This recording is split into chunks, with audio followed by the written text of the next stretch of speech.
Hello, everyone. Welcome to the GLORIO Chat, the best anime podcast on the internet. Can you guys believe it's already halfway through the summer season here?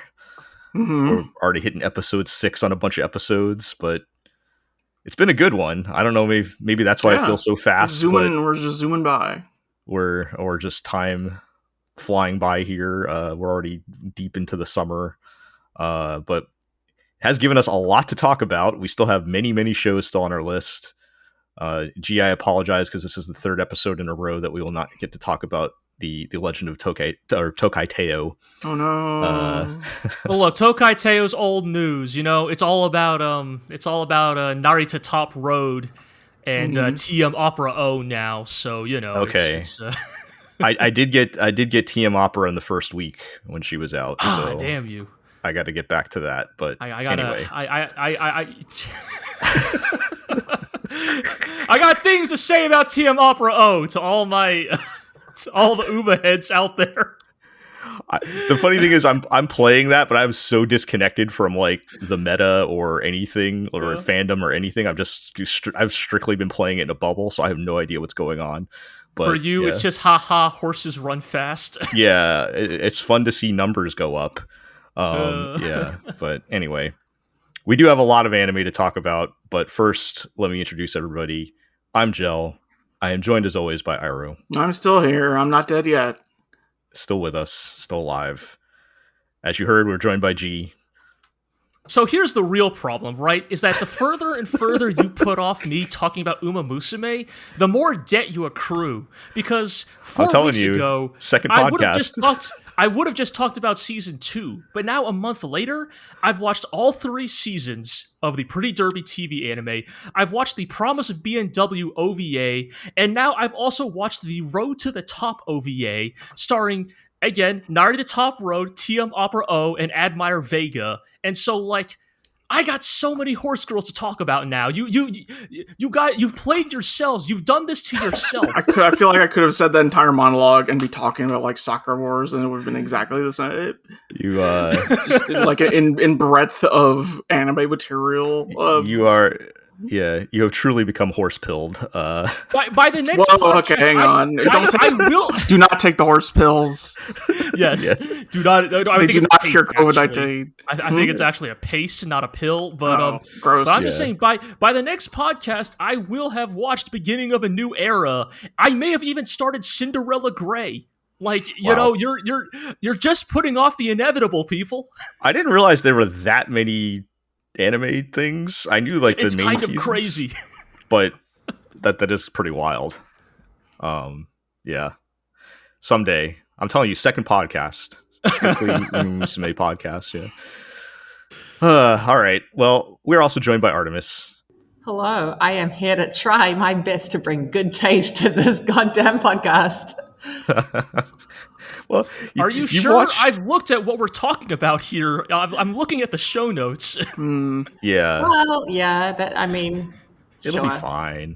It'll be fine. Circumstances allowing, right? Yeah. Okay. Well, like I said, a lot of shows to talk about. We haven't really dropped much because there's a lot of things I think worth watching. So let's dive into it. And since we have Artemis with us, we have a couple shows that she's watching that I thought we would kick off with. One of them I did watch the first episode, but didn't really have time to talk about at any point. But that is With You and the Rain. This is the show. I do remember you talking about it. Or did I actually talk about it on the podcast? Well, no, I don't think on the podcast. But I did the first lick. Yeah, I did the first lick for it. Yeah. I don't think I've talked about it on the podcast, but as I recall, I thought you didn't think very much of it. It was fine. I was just kind of bored with it on the first episode, but yeah. To recap for everybody, this was the one with the lady that finds I guess it's a tanuki, right? But I guess it's a tanuki. I mean, it's got like the leaf on its head and everything, right? But yeah, but she just refers to it as her dog, I As her guess. dog, and occasionally her cat, because some people mistake it for a cat, and she's just like, Yeah, sure, yeah, it is. even though he's like kind of he can't talk, but he can like write words on a pad of paper, and he's kind of fully sentient. But Yeah, pretty much. yes, um, and so yes, from my point of view, I thought it was fine, but I thought it was a little too slow for me personally. But Artemis, you've given it the 3 episode test. I So have. how are you I am feeling on it? behind on my anime, but I did watch 3 episodes of this. I am enjoying it. If you thought it was slow, not you in particular, but anyone listening, if you thought it was slow, you will still think it's slow after episode 1. So don't watch more of it if you didn't enjoy Right. the premiere. But it's definitely a mood. Like, it's a mood piece for sure. It's the kind of show where even though I'm enjoying it, I don't really want to watch more than 1 episode at a time. It's not Yeah. really a binge kind of show for me. It will just put you to sleep. Not necessarily in a bad way. You'll just literally probably fall asleep. If it's one of those, I guess it's probably one of those shows that's being labeled as like Iyashike, like healing, quote unquote, anime. Sure. And that's just the vibe it's working with. Weirdly, it looks like the manga is targeted towards like adult guys, but it's not like there were, especially in episode 1, there were so many times it could have gone fan servicey and chose not to. So big Yeah. respect. Yeah, I remember Yeah. in the first episode, like the final like third of the episode, she's like in the bath, but it's not like fan servicey at all. But she's just like Zero, relaxing in the bath, yeah, she's just without in the any bath, weird angles or and anything. all the Yeah, angles are either like far away shot of her in the bath, so you can just see her head above the water and from the right. distance kind of thing, or outside shots because it's raining and that's just kind of the mood it's going with, or of the actual tanuki thing. Yeah, And that's I kind did of like how the it chill. is. I did like the chill vibes. Yeah, yeah.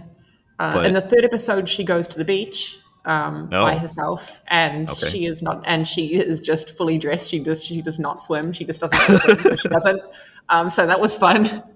yeah, Yeah, they're just not interested in any kind of fan service whatsoever. So I like that. Yeah, I guess it's the kind of show beyond that where you can't really say much. I guess by the third episode, I definitely learned that she has no social skills whatsoever. Like, not in that she's clumsy or blurts out things at a weird time or anything. She is just outwardly, she is ice cold. Even to her best yeah, friends from school, because we have flashbacks to her like high school kind of days with her 2 besties, and they didn't know what she was thinking then, and they still don't know now. Like one of them asks, like, "Oh, let's go to the beach on the weekend together," and she's just like, "No." And they ask her why, and she doesn't say anything. Like, she just gives no reason. Like, no. And they're like, maybe it's because you don't like, the beach isn't your thing. And she doesn't say anything. And the other person's like, maybe it's because you nearly drowned once as a child and now you have trauma and you don't want to swim anymore. And she just doesn't say, like, she just doesn't say anything. She's like, no, I don't want to.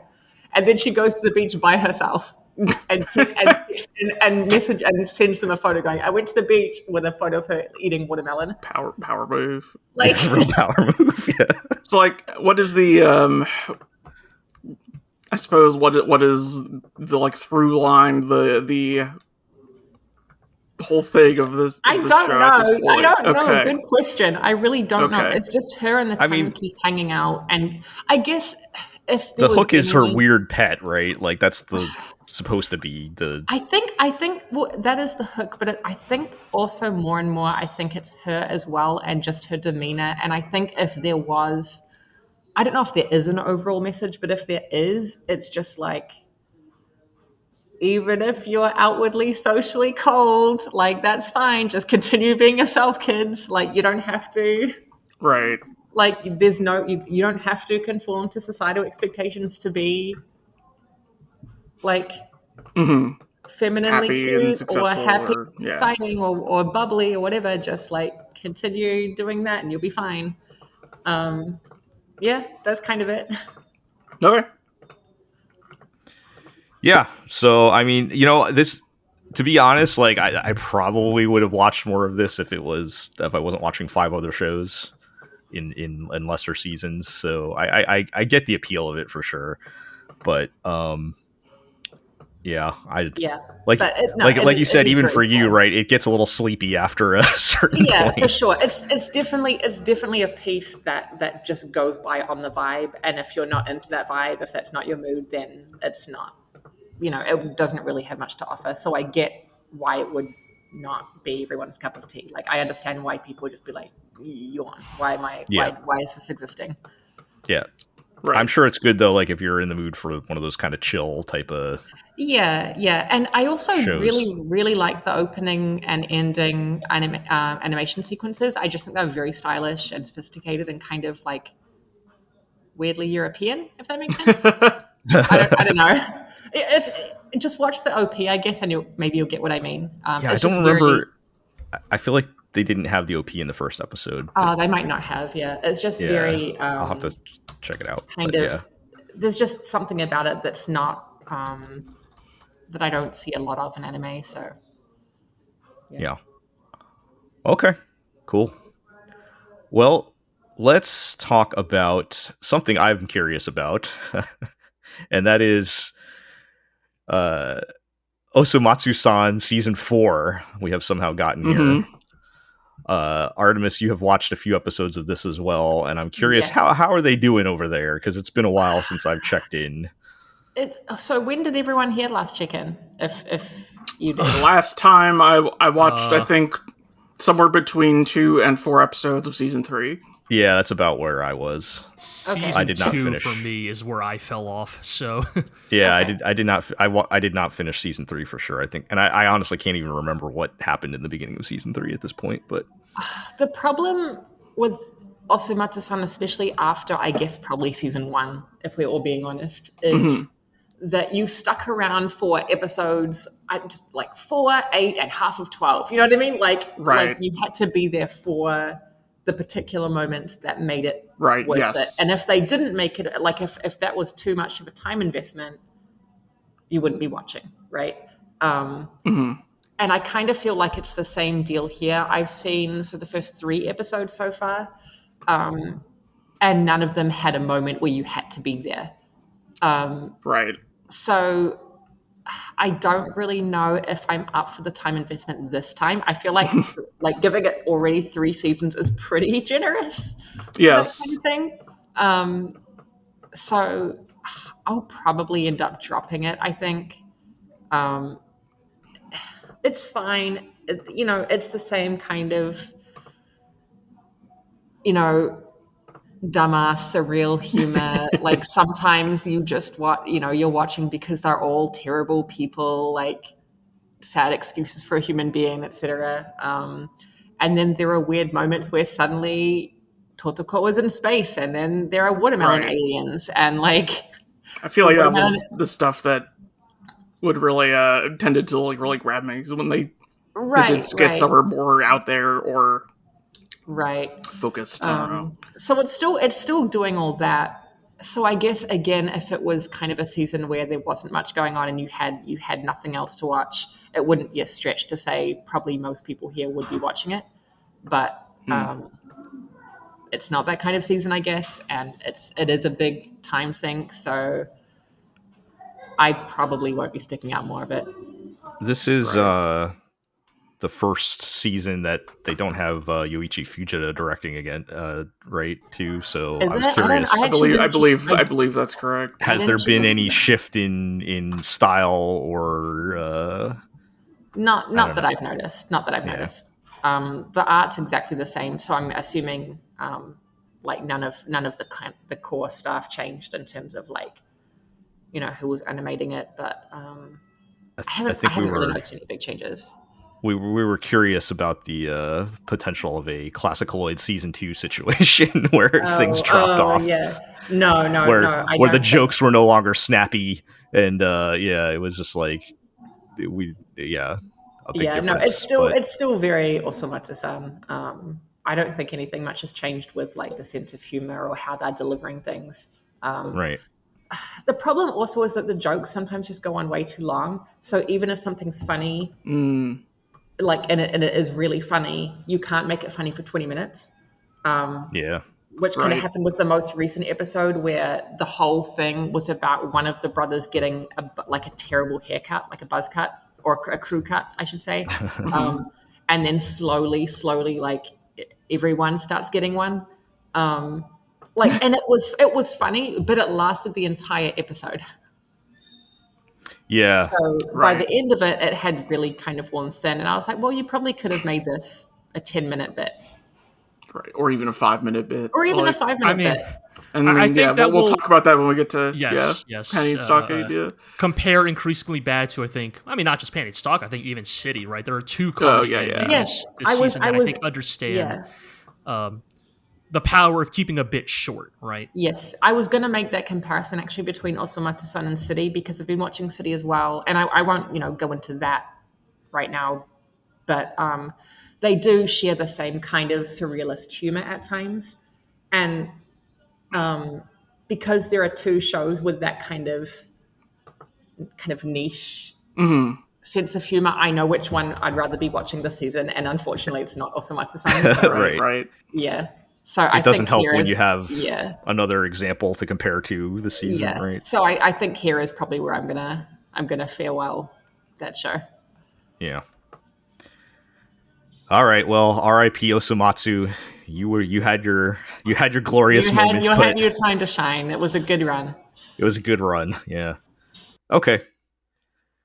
Well, let's move on to our other regularly scheduled shows. And last time I did add on Detectives These Days Are Crazy, yet another wacky comedy on here, and How still quite crazy are these fun. detectives? You know, I'm s- I think I'm just too easy to please with when it comes to these dumb anime comedies, because like this show, like basically every major joke is the setup of we will very clearly establish this impossible, weird, wacky thing cannot happen, or is not true, or is just not going to happen, and then it happens, and it just gets me like every damn time. I swear, like for some reason, I find this funny every single time. I I think think it there's just helps. jokes out there that, like, yeah, they're just always gonna work, right? It's I think it helps that they're not relying on the one premise for their jokes, which is old man with young girl as his assistant. That's like the kind of joke, like the that's at the core of it. But they don't really tap into that much. They're using that setup in like a lot of different scenarios. Like I talked about last time, there was like the opposite version of where they go to the murder mystery mansion thinking that there's thinking there's going to be a murder, and then a murder doesn't happen. So like that's the opposite, where they're like, yes, this crazy thing is going to happen, then it doesn't. But right. it's so like this week, for example, they the assistant girl is like into like spy gear and stuff because she's really into like being a detective or whatever, and she buys like this old like uh bug detector, like to see if your room is bugged or whatever. And she's like, I'm gonna try it, and they're like, oh no way, there's no way, of course, that there's no bugs or anything in here, right? And of course it goes off, and they Right. investigate, and they find that there is a mad scientist lady downstairs, and Okay. hilarity ensues. But that kind of thing just keeps happening over and over again, and for some reason I find it funny every single time. But yeah, there's that. We've padded out the cast, so we have the main two, but then there's also he doesn't show up much, but they picked up a like young Yakuza henchman after she went in and murdered an entire building of Yakuza dudes. She spared this one guy's life who begged for his life, and it was hilarious. Trust me. But she she joined. He joined the crew, and it's funny because a lot of the stories kind of have big Yakuza sub-story energy, but we'll get to that in a second. But yeah, so we've got that, and then they've teamed up with the current hot young detective, because remember the whole thing is he used to be, when he was a teenager, Oh, sure. the hot young genius detective, and now he's like washed up on death's door at 35.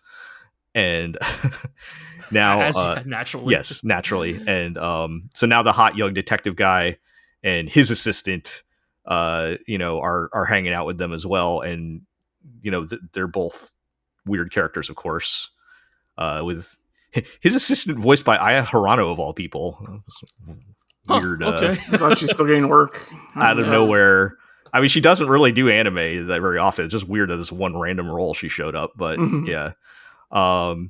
So now that we have the whole cast, they're also doing the fun thing at like the mixing and matching the characters up in different pairings. So like in one of the segments, the assistants get fed up with the detectives because they're the ones who do the real work, of course, and so they decide to like swap for the day, and hilarity ensues with that. So yeah, I mean, not too much to say. That isn't going to just be me repeating the jokes over and over again, but it's continuing to be like solid, on the laughs per minute scale, I guess, as far as jokes. It's very fast and snappy, which I like, and some of the jokes are just really, really stupid or weird.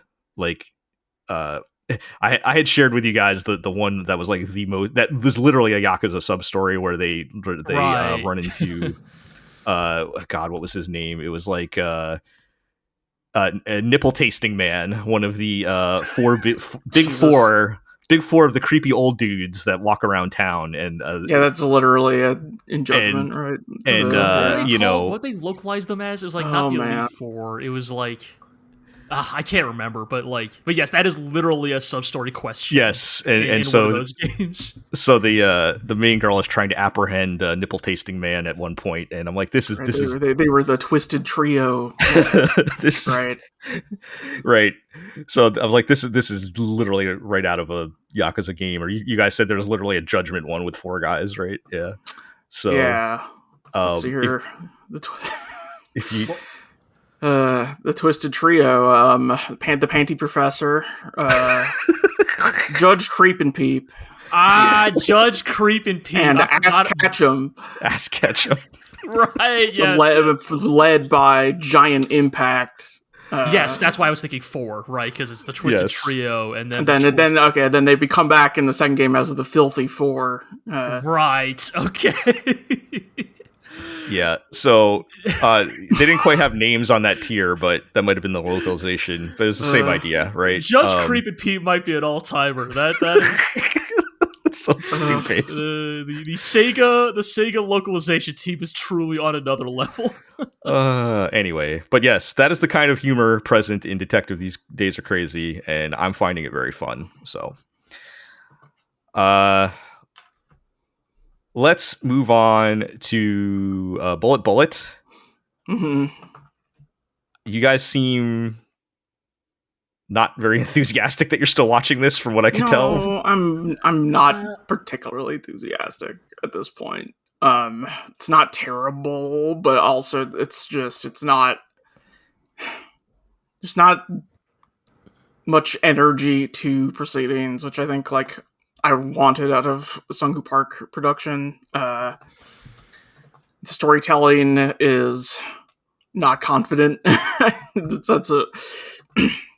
There are a lot of flashbacks to when these characters met, that then set up the basic idea of this character, and we are 4 episodes in, and we already get their deal. We don't need 10 minutes of their heartful first meeting where they became friends. It's like they're already friends. We're driving around in a car together.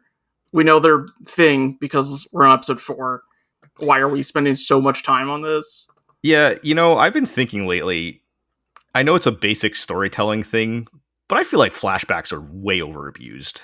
I don't know if I'm just thinking that, just happens to be something I'm thinking now, or just what I'm watching or something. But I feel like Right. we don't need to know every detail like that, right? Like, Right, exactly. we can figure out the relationship from like whatever's going on screen, right? We don't necessarily have to go back to that stuff. Mhm. That was one of the things Yeah, I complained about with like Night of the Living Cat when we were talking about that last time. Oh yeah. Right. Where they were just like kept flashbacking to like when she met her friend or whatever, and I don't know. It's like I didn't need to know that, but yeah, I feel you. Yeah, I think maybe that's definitely an aspect of like, you know, as Eros said, it just feels like Bullet doesn't quite have the energy, and I feel like a lot of that is a result of maybe it is just that it doesn't spend enough time in the present. Like it Right. spends so much time trying to retroactively justify this dynamic that like there's not enough time spent in the present showing us that dynamic. Right. Like if like I would be way more compelled by this cast of characters if I just got to see them hang out in the moment, Mhm. rather than like a character says one thing and then another character says, "Wow, you two sure are close," and then the character says, "Yeah, you know, because back in the day when I was just a kid, I met." It's like, And let's yeah, do this for 5 minutes, right? Like, yeah. and then there are bits and pieces of them just hanging out, but then they're so overwhelmed by the rest of it, right?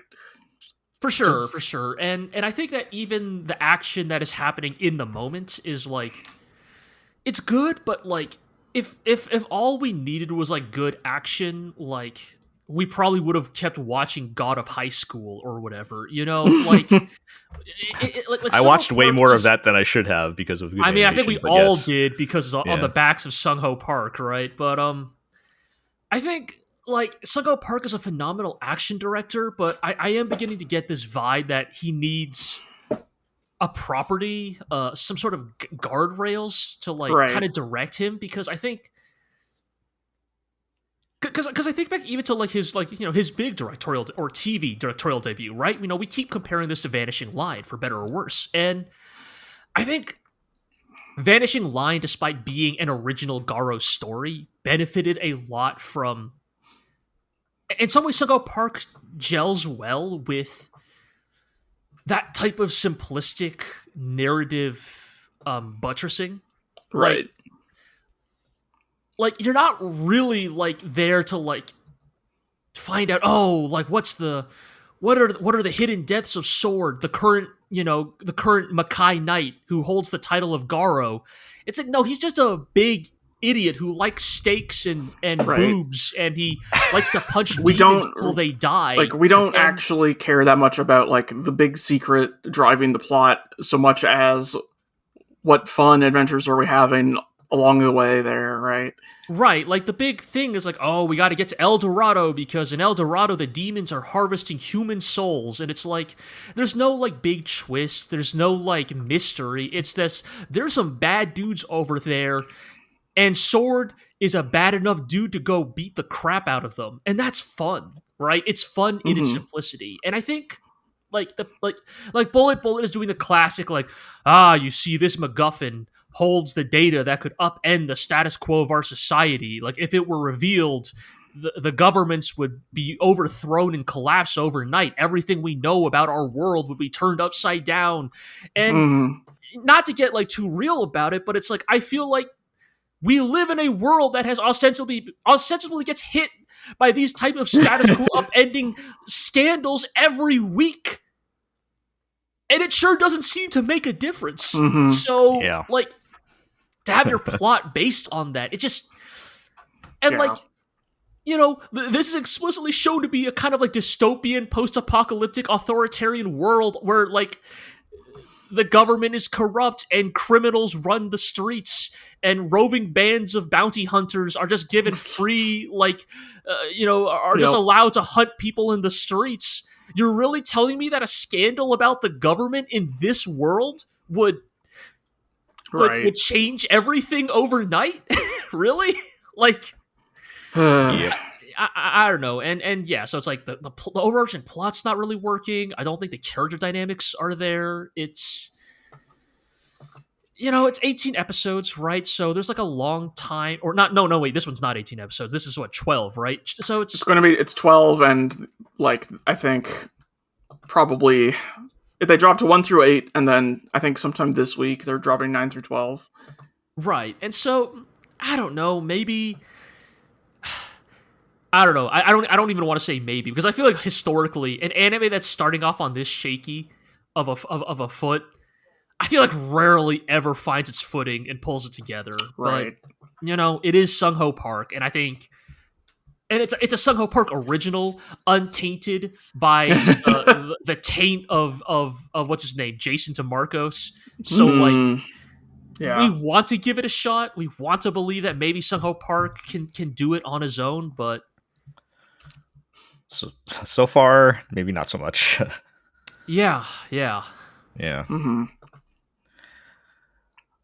All right. Well, I think I'm willing to give it to episode 8, like where they decided to break it as a pacing thing. Like, but unless some shit happens in the next 2 episodes that makes me go, I'm done. Yeah. Like, I don't know. It seems like you guys have watched worse, so. boy, have we. Well, we definitely have, to be clear. Yes. I Yeah. mean, This is a we see how it could be better, so it's disappointing us more. Right. That makes it scenario. worse. Right. Yeah. right, yeah. Yeah. Okay. Well, let's move on to talk about Don Season 2. Artemis, this is another one that you're caught up on this. Sorry. Yeah. Yes, this was the one show that I actually managed to catch up on fully so far this season. So I've seen all of it so far. And how since you haven't had a chance to talk about it yet, how are you feeling about Season 2? It's fine, but my biggest beef is that they should have just reused the OP from season 1 if they could. Really, this is what you're giving me after season 1 OP. This is the best you could do. No offense to the performers or anything. The song itself is fine. It's just not Right. Was it Doesn't live Creepy up to the Nuts hype. that did Creepy their- Nuts was season Yes. 1. Yeah. Oh, maybe they were tied up for a Call of the Night, which is the next show on this list, but they did the OP for that, which is very good. I just feel like it was such a step down. Like, why would you shoot yourself in the foot like that? Yeah. But I'm enjoying it. It's probably still the best show of the season for me, I would say. Really? Okay. Okay. If I had to include sequels, yeah. I'm not enjoying it as much as season 1, but I feel like it's still pretty solid. I think that's fair. I think we've at least definitely talked about this, about how I think the weird split in the schedule kind of hurt the pacing, because I feel like season 2 really just feels like it was meant to be a direct continuation of season 1, and I think if the entire Evil Eye Village arc had been continuous, I think that probably lands a little bit better. I still think it is fundamentally a weaker arc, but it probably just flows better, right? Right. Yeah, it's not my favorite arc. I do think the pacing issues are kind of just coming through no fault of the show. The source material, right? Yeah, I just wish they had just kept the show running instead of pausing for however many months it's been between them. I understand that they have people negotiate for that's the TV spots. It's not a simple thing to just do it. So I'm not going to blame the show for that. Right. But it would have made for a better watch. If it would have been it would have been really cool if season 1 ends on these guys from earlier come back to save us. Right. And now it just kind of happens in the middle, and you're like, oh, cool. That's neat. Yeah. Okay. Yeah. I will say, I think. Oh, go ahead. Oh, I did have a bit of a chuckle that there's now some potential legal issues because of the song that they chose to do with the rock band, and like it's not Really? clear yet, but apparently really? like maybe nobody asked them first to get the rights, and Oh my. Wait. Damn.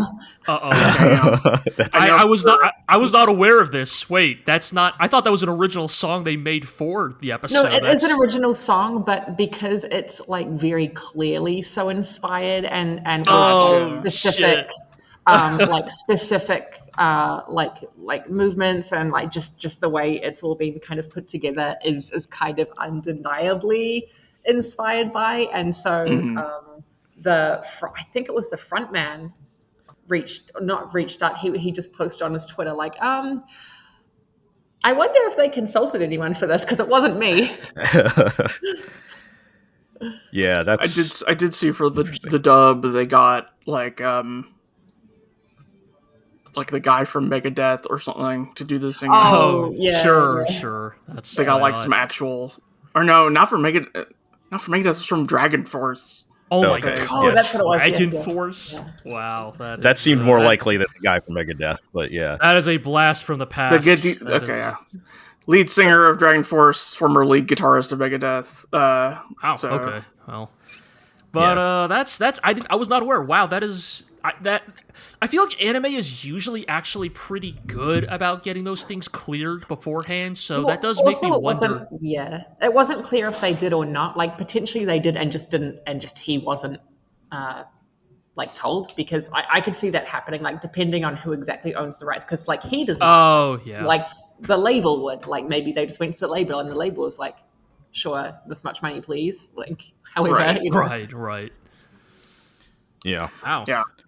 So, did anything particularly cool happen in the two latest episodes? Other than the rock concert. I mean, I guess that's the thing, right? Right. Is like we are kind of like we're settling back into the like hangout, kind of stretch of Dandadan, right? Like the last two episodes have mostly been about them having to get used to like Gigi's new situation, which is literally a Ranma 1/2 situation where basically one of the characters gets possessed by a ghost and transforms when exposed to hot or cold water, right? So that's literally it's yeah. I did lean over to my husband who's watching along and was like, isn't this just Ranma though? Doesn't he then literally like sing the opening to Ranma? I think he sings the lyrics of the Ranma, the original Ranma anime OP, yeah. And Right. And I guess the thing that like works about it though is like they don't treat it like quote unquote seriously, but they do take it from the approach of like it's almost like, this character now has this like kind of debilitating condition and like is going to need assistance and help from his friends like for a foreseeable future, and the ways in which like it is like the part where like the heart of Dandadan comes through, where it's like, yeah, of course we'd help you out, man. Like that's like yeah, of course, right? Like that's what friends do, right? That's what people care for each other, right? And this all culminates in them basically like hiring, I guess, functionally contractor exorcists, or like not exorcists. They're like I guess the idea is that like while grandma performs the exorcism, they need somebody to play like something loud enough to rouse the spirits of the dead. And okay, yeah, that's fun. Yeah. And because it's Dandadan and because it's modern day rather than like some like traditional old-timey like, chanting, they bring in a metal band, and it leads to a very cool sequence that it's like that's the parts where like Dandadan still definitely has that kind of flair for the fun and the dramatic, and I think that is definitely kind of where it shines, rather than necessarily the big dramatic set pieces. Right. Yeah, I mean that's when I was watching. That's most of my most enjoyment came from that kind of stuff than the hunting the whatever the week. But yeah, that sounds fun. I did hear a little bit about that part of it in the little bit of social media I still consume it these days, but I did see some of that going around, so that's fun. But Are they moving to another arc at some point though? Is that the next steps before the end of the season, or we don't know? I mean, yes. Obviously, it is a long running shonen, so I think the Dandadan format has historically been like the kids are hanging out. A small scale problem happens that they need to deal with, which occasionally leads into a big scale problem, which then de-escalates back to them hanging out, sort of rinse and repeat. Right. Okay. Well, everybody's still having fun with it though, so sounds pretty good. All right. Let's move on to Call of the Night Season 2, which has a great OP by Creepy Nuts. It took all its power. Yeah, I think we mentioned last time the show is actually named after a Creepy Nuts song, right? So, yeah. So, how do you all feel about Tragic Eerie? Because that's I hear it's popular these days. That's what are the kids these days? No, we wrapped up the Goth Mommy arc with these episodes, and her flashback. If you recall, we left off on her being turned into a vampire by a woman who looked exactly like Nazuna way back when, and she was very very in love with her, and they were hanging out for an indeterminate amount of time because they're vampires, but. One day, so the first of these 2 episodes is still mostly flashback, and they're like, one day we find out that this woman that looks just like Nazuna is like, hey, you know what? I'm getting married to a human, and I'm already pregnant. Peace out. And she just like leaves. Oh, okay. Sure. And because the show just enjoys making up its own rules about vampires, I guess she can have a kid. And I was gonna say with a human. And they don't get too much into the details, but she decides to live as a human, stops drinking blood, and dies shortly after giving birth.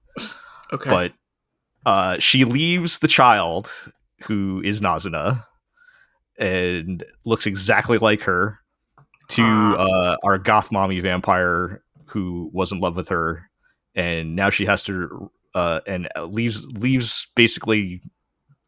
leaves her behind to be, and asks her to like basically raise her. So now she has to raise this child that looks exactly like the woman she loved, and because as we all know, that's how genetics work. Yes, you just come out the spitting image. Genetics. I think the implication is there's some vampire shenanigans going on. Sure, yes, of course. With that, half vampire, natural born vampire. Thing. Yeah, I don't even think they're engaging with that because, but at least for now, they're just saying Nazuna's a vampire. She has all the normal vampire abilities and everything. Sure. But, yep. So, that's why she's like kind of annoyed at the whole situation with Nazuna and everything, because she got stuck into raising her and all that. So it turned out she almost literally was a real mommy in a way. But, they kind of tie a bow on that. And, so the bigger picture plot, if you recall, is that Magane Colombo is trying to murder all the vampires, and her secret thing is that if she finds items from their past, it makes them weaker and she can kill them. So now they're going around to try to talk to all the other vampires they know to warn them that, hey, we gotta find the stuff from your past and get rid of it. And so in the second episode, they kind of do a more lighthearted one-off episode with one of the vampires who's and look, it's gonna sound this all sounds bad, but hear me out on it. Mm-hmm. All right. They play these things against type. Okay, so she is she works at a maid cafe, and she likes otaku boys. Okay. I swear this is not like wish fulfillment. They play it all against type, but yes. And so we meet one of her offspring, who is this. He looks like a stereotypical otaku guy, but it turns out he's a actual normal, nice, well-adjusted person. And you know, they kind of dig into their past a little bit to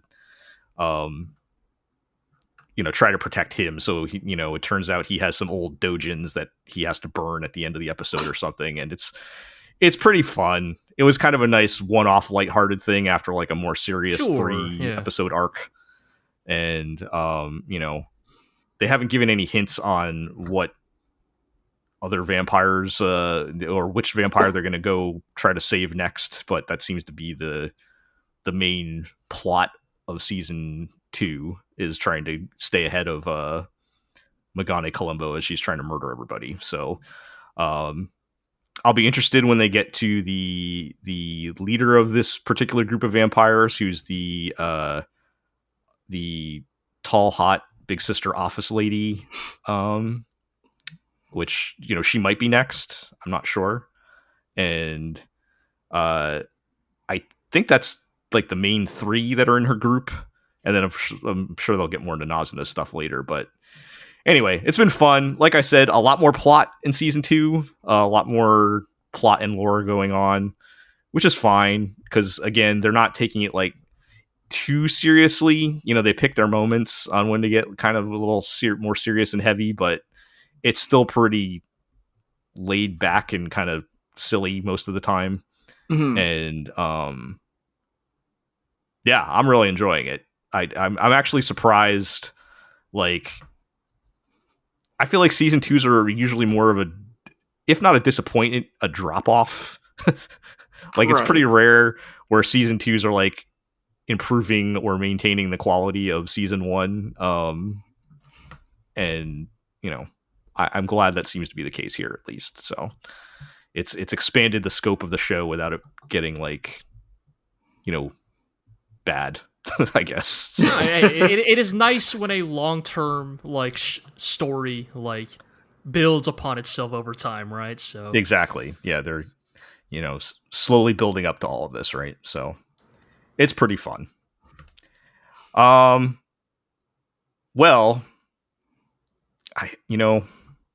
I was gonna say, speaking of season 2 being disappointments, I'm not gonna say that about New Panty and Stocking with Garterbelt. I think it's more I'm just reminded that I didn't really like Panty and Stocking all that much to begin with, or at least not as much as I remembered. But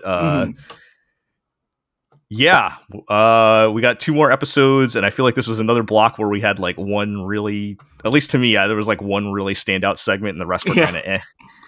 Yeah, I think that's somewhat fair, right? I feel like in some ways episodes 4 and 5 of New Panty and Stocking is the like, in some ways this is the reminder that, oh right, this is Panty and Stocking, right? Like, this is like, once you get past like the big episodes, the big moments, the like the ones that you remember efforts, later, yes, the try hard episodes, it's like, oh right, this is Panty and Stocking in its basest form, right? It is a, you know, it's an episodic bit-based comedy, and I think broadly what makes it work, right, as we've talked, I think we talked about this last time, is that like it rarely overstays its welcome, right? Like they know exactly how long to keep a joke going before it's all right, on to the next one. Like, right, yeah, you know, and it helps that they are very short segments mostly, right? Yeah, like, you know.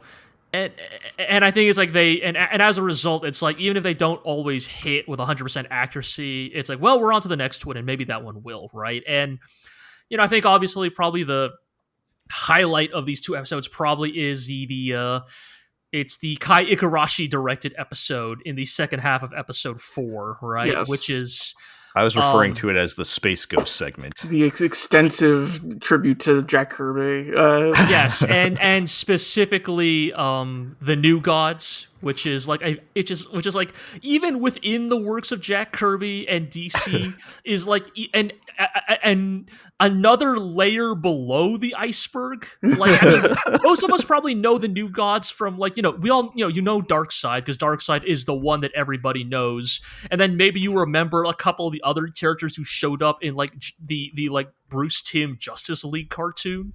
But like, you know, these are the characters that are like so like psychedelic and weird. Like when people think about like Western like superhero comics, like the New Gods, and like I think also and within that even a subdivision of the New Gods, the Forever People. It's like Okay. it is like this. It is like so iconic. It is so like it embodies the like weird psychedelic 60s 70s era of superhero comics where like a lot of those creators were like, well, it's not just men in spandex beating each other up, it's men in spandex beating each other up, but like the scale is cosmic and surreal and like strange. And I think it's so funny. Like the real humor of this sequence is not just, I mean, it's very funny because it's like the sequence is also animated as if it were a like Hanna-Barbera like 60s like cartoon. 1960. Like, that's the like, even if you don't know all the context, or because I don't know most of that context, right? It's fun because you'll recognize that style of kids these days might recognize it from like the Spider-Man meme or something like that, right? But exactly. Like it's those era. 1960s comic book cartoon. Yeah. Also I think there's some, I mentioned Space Ghost in there, right? Like that's for sure. I think they literally say Space Ghost in there at some point, but like that style, and they switch it to 4-3, of course, and it's very funny. All the girls get a different sort of, let's say, visual interpretation into that style that is very different. For some reason they all turn into like recognizable parodies of like 60s 70s superhero cartoons, except for Knee-Socks, who gets turned into a Sanrio character. It's like that one like obscure Sanrio character that they canceled or something, right? Like I can't think. It was like a crocodile or something. Yeah, my niece was actually telling me about that the other day. It was really funny. Okay. Well, clearly you should show her this episode. Right. Its name was I'm not showing. Challenges. My niece is almost old enough to watch it, but not. No, I'm not showing the show to her. But okay, fair enough. But where I want to go is like, I think the humor is like, there's also the meta humor. I think for those of us who are lifelong fans of Trigger, which is like, all right, you say that a particular member of Trigger has dedicated an episode of Panty Stocking to their favorite like superhero pastiche. Okay, let's say it's a Maishi. Of course, it's going to be like the Hulk and Venom, right? It's going to be the X-Men. It's going to be like, big muscle dudes punching each other, right? That's a Maishi, right? You do like, I don't know, Yoshinari, and it's probably going to be a little bit more like flowy. It's probably going to be a little bit more like spectacular, right? It's probably going to be a little bit more MCU like focused. What is Igarashi's idea of superhero pastiche? And it's the most fucking like fucking surrealistic, like obscure, right? Like fucking Igarashi out here being fucking comic book snob, being like, well, actually, my favorite run of the classic like New Gods comic books was the Forever People, and it's like, what? What are you like? Yeah, it's really goofy. Yeah, it was very fun though.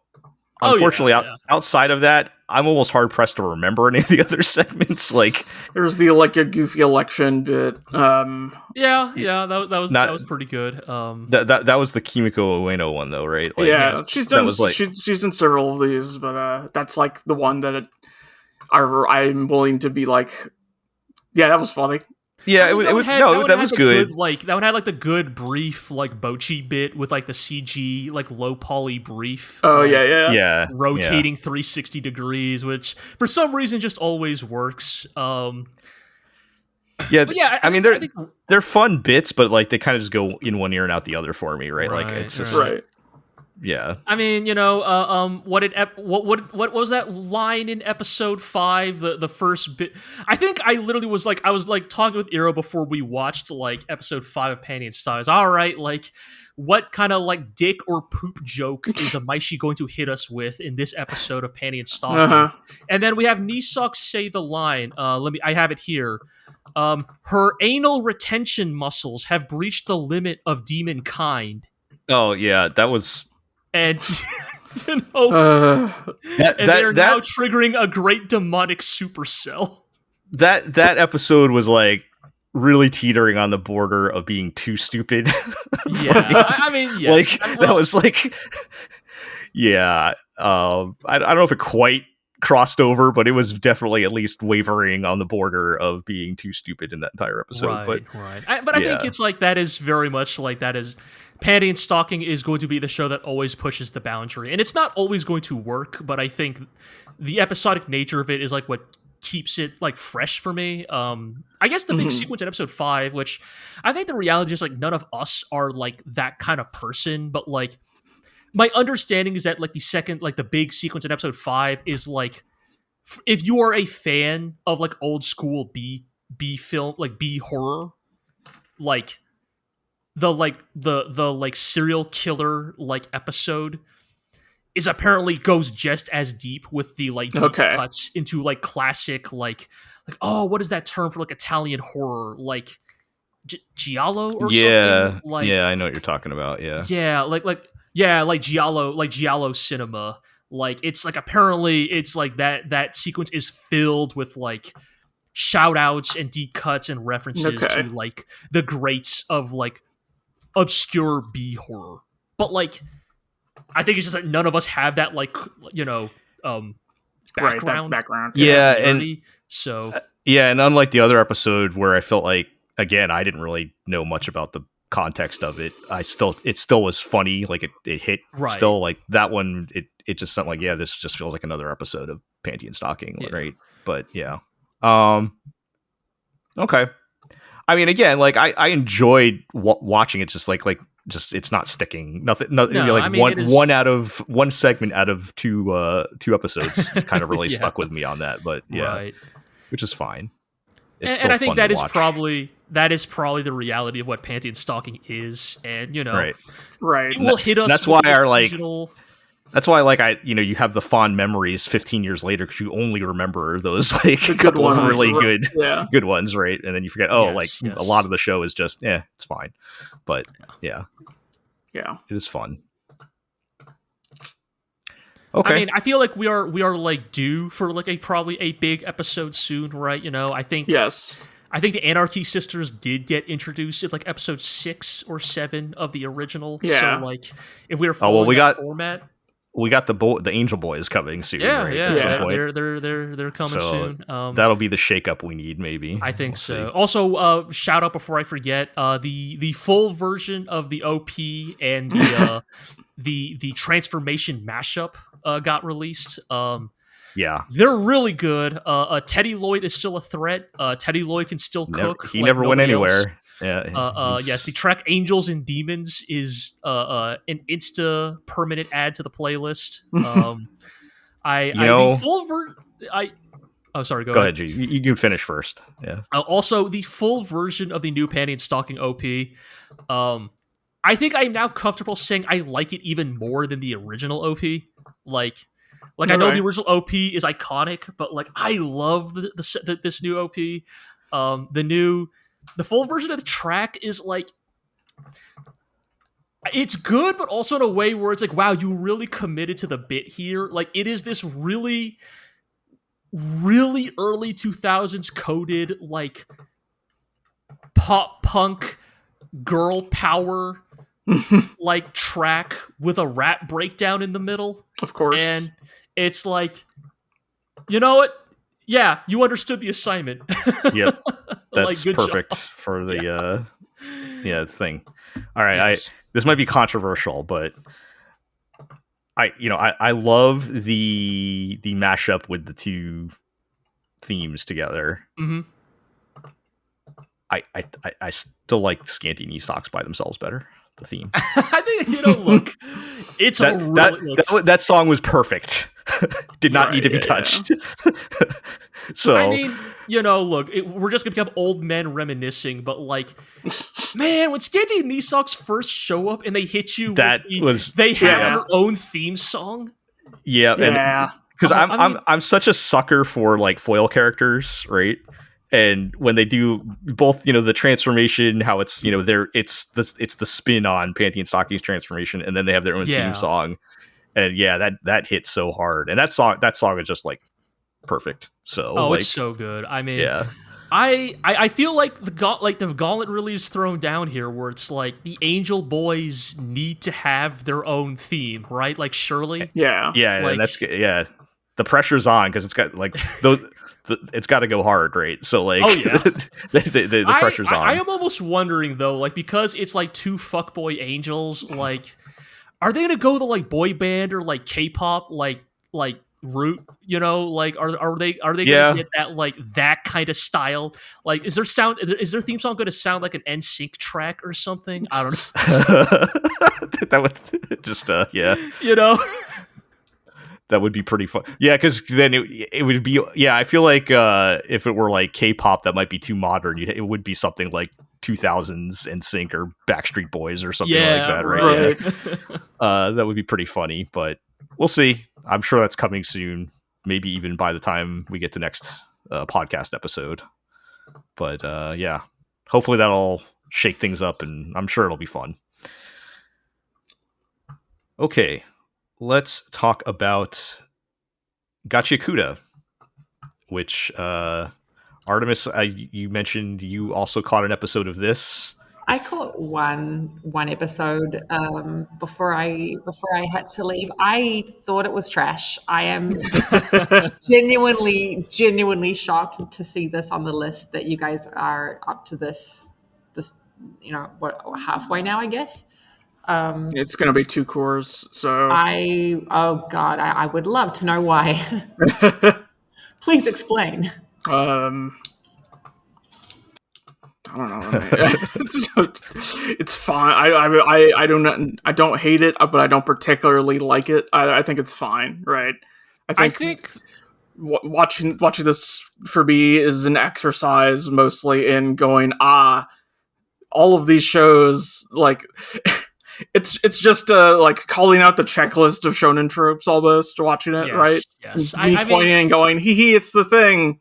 It's I think it's some weird way Gachiakuta serves, and I've said this before on the podcast already, but I think it serves a somewhat vital role in the shonen ecosystem, which is, I think shonen needs one like semi-edgy like entry like every few years to act as sort of a release valve, right? Like it needs like the kids need like they need the shonen that like lets them feel like they're older and cooler than they the ones for the are. 13-year-olds and not the 11-year-olds. Exactly, right? It's like, oh, you still watch Naruto? that kind of energy, right?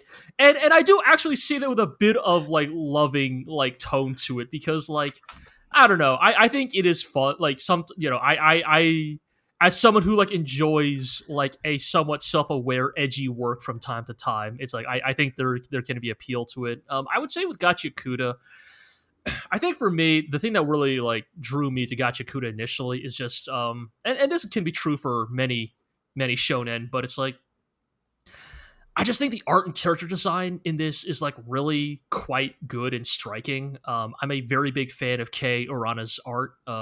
She's the mangaka for Gachiakuta. I think her style is just like, I don't know. It's like, I mean, obviously it's still like, shonen, like, but like there's something very like it's edgy, but there's like a fun like energy to the artwork.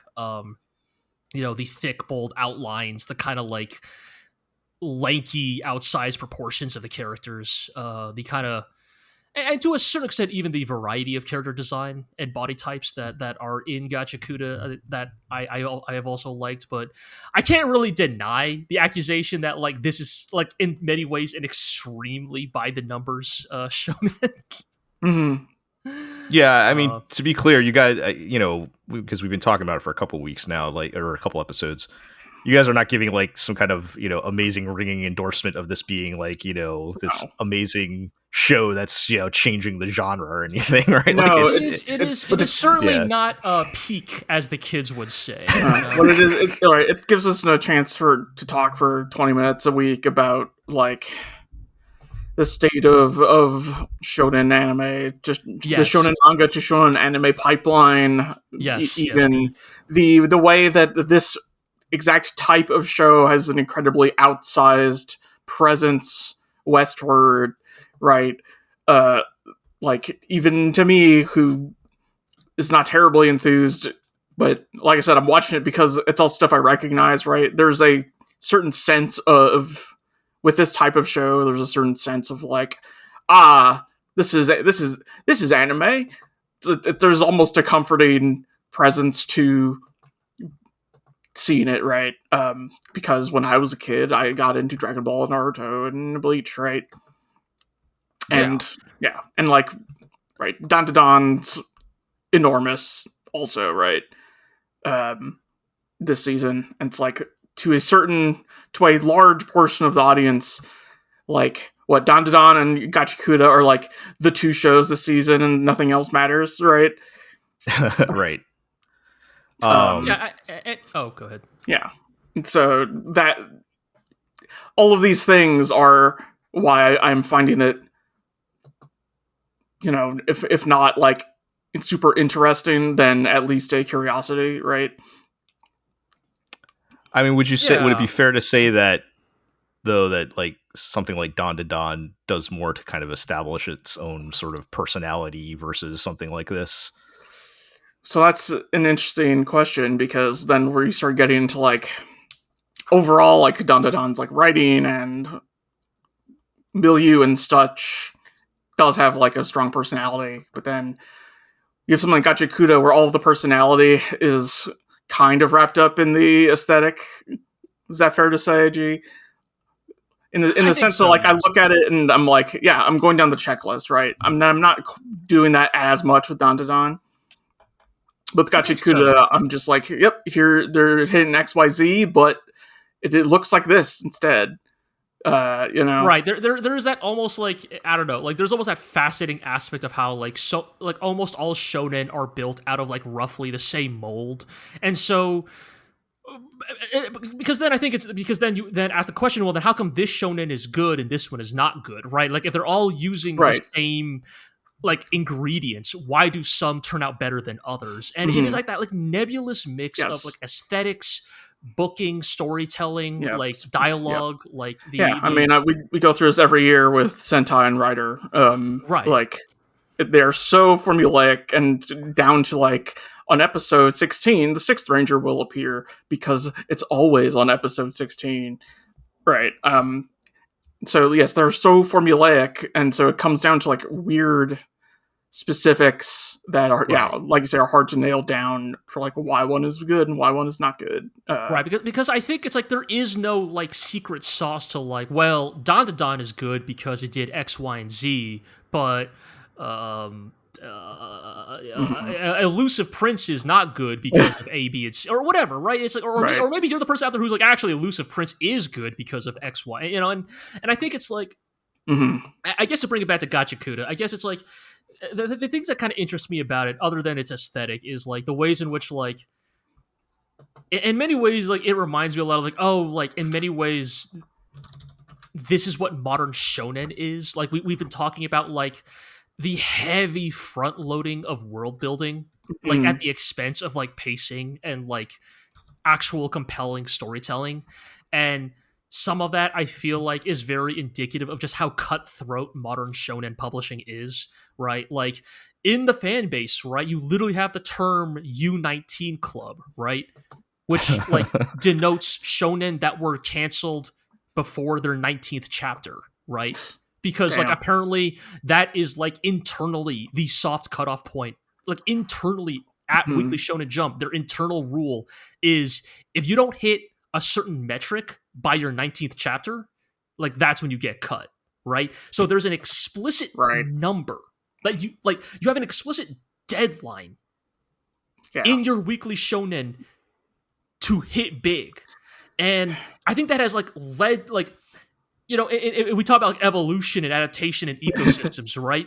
Like it has led to this kind of bizarre but interesting race, yes, to like be interesting as soon as possible, right? Like answer questions as soon as possible. And I think a lot of shonen broadly suffer from it. Like they do not benefit from that kind of time pressure, right? I mean, probably the most iconic example that we talk about, right, is like the downslide of My Hero Academia, which like burned through like all of its most interesting plot points within 100 chapters. Like, yes, because out of a fear of being canceled prematurely. And you know, I think broadly the Weekly Shonen Jump, like you know, the what would you call it, like, not the furnace, the Crucible. Crucible is not a good thing, but Yeah. academically it creates fascinating like subjects to dissect. Yeah, I mean, again, we've been saying this for the past couple episodes. You know, we talk more about that than the actual show with Gachiakuta on here, right? And I guess, you know, so Yeah. to speak to Gachiakuta, things are finally happening, so that's good. You know, characters are being introduced. They are doing their cool move on screen, the move that you would have Okay. seen in the OP. You know, Uh-huh. bad guys are showing up. Jobbers are being fed to other jobbers to establish power hierarchies, so that when the real villain shows up, you know how strong they are. Yep. Right. You know, Yeah.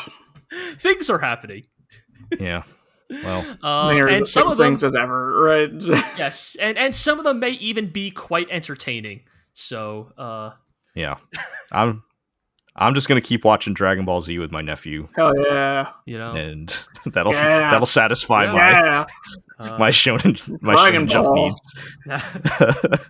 yeah, sip your diet your zero sugar monster and go, yeah, Dragon Ball. No, that was a real shonen. Put your sunglasses on, boomer. Yep. All right. God bless I don't know, what Takopi. should we watch the new Fist of the North Star instead? Like, Ooh. Is that even a thing?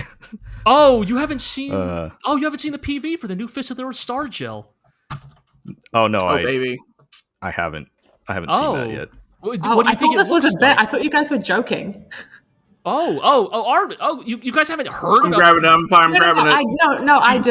I thought that Jel was joking about having not seen it and was playing the dumb. long-awaited baby. new Look, anime for one of the most iconic shonen manga ever made? I mean, can you imagine just the amount of effort and production value they would pour into Fist of the North Star? Oh no. Oh, One of the Mount Rushmore of manga? Oh no. Surely they would give it the time and attention it deserves, right? Oh, Like, no. it wouldn't be a Berserk 2016 abomination. It wouldn't be a rancid pile of shit. Oh, man. What? I'm looking Surely at they wouldn't do that to Fist of the North Star.